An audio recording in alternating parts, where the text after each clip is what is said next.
become like one of them. It sounds very familiar, right?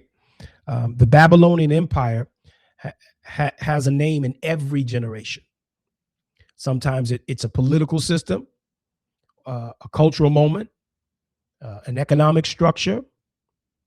Sometimes it is an empire of fear, one that says conform or be canceled,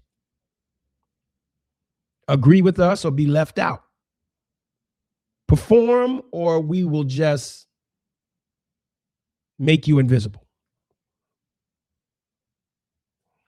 And Daniel is young. He's probably a teenager.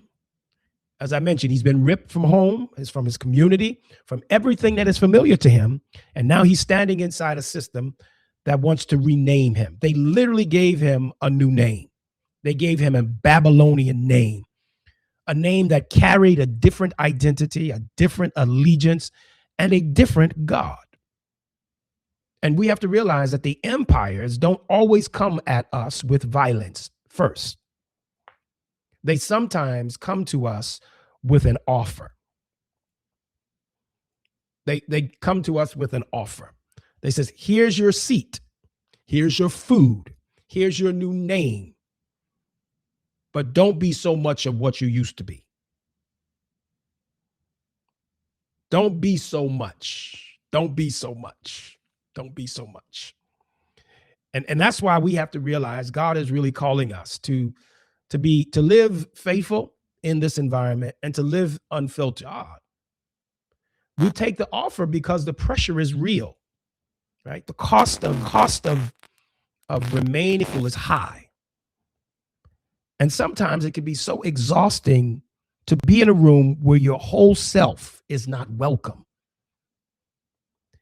And when you get in that place, right, where you just feel you're out of place and you're holding on to your authenticity, you're holding on, you're retaining and maintaining your integrity. When the environment says curse to God and die to your faith, die to your devotion, die to your allegiance. When you get to that point, I can kind of understand the edit. Some of us have edited ourselves to fit in, to be acceptable. I can understand, to a certain extent, how we've smoothed ourselves out. I can understand the smooth. I can understand how we've carefully calibrated how much of me I'm going to bring into this space. And on the outside, it can even look like wisdom. It can look like being professional. It can look like being mature, being wise. But then there is a version of that, I think, that a lot of us are living in and living with right now. And that is where the edit has gone too deep. The edit, the smooth, the polish, the filter has gone too deep, where we have been so careful for so long that we started to forget what the unedited version of ourselves look like or sound like or even feel like. That's when you know the edit has gone too deep, right? It's like you've been, like we're undercover.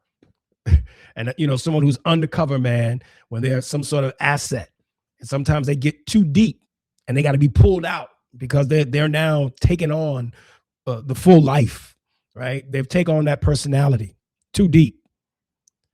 And where we become so polished that we've lost the honest us, the honest me, the true me. And the problem isn't just personal, saints. The problem is deeply theological. When you edit yourself into something that the empire, the institution, the system, the culture, the community approves of, you stand the risk of losing the very thing that makes you useful to God.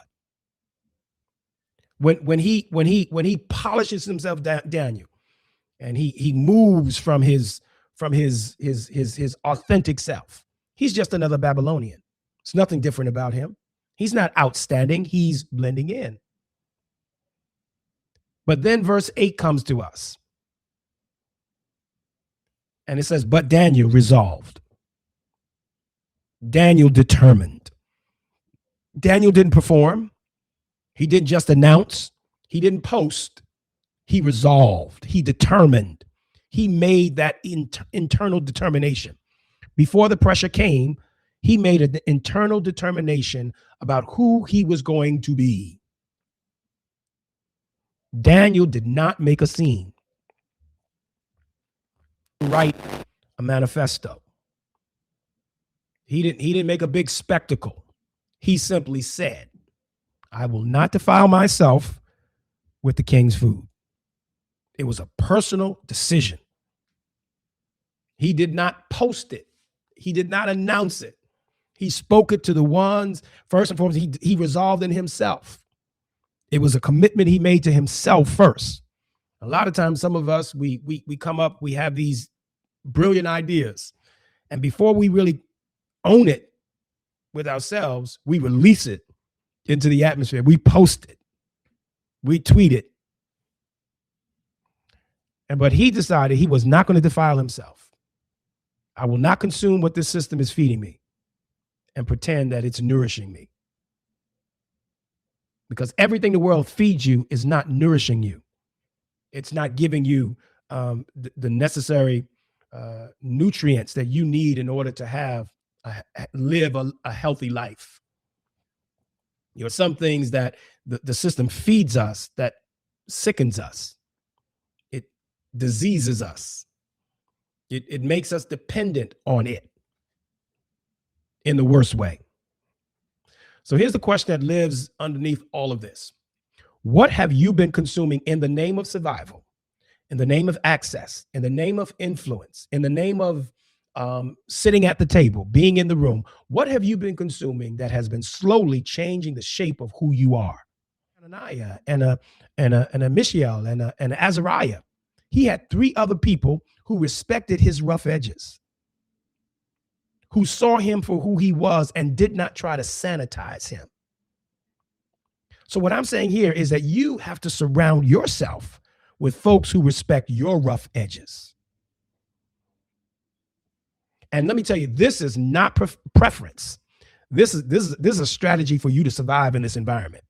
You cannot stay honest in an empire that rewards performance unless, yeah, you have the resolve on the inside, but unless you also have people around you who have no investment in your polish.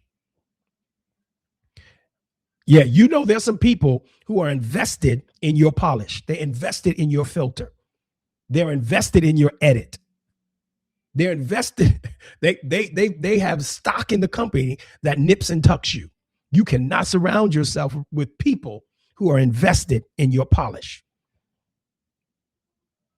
Surround yourself with people who are cool with, who respect your rough edges. I don't know who I'm talking to.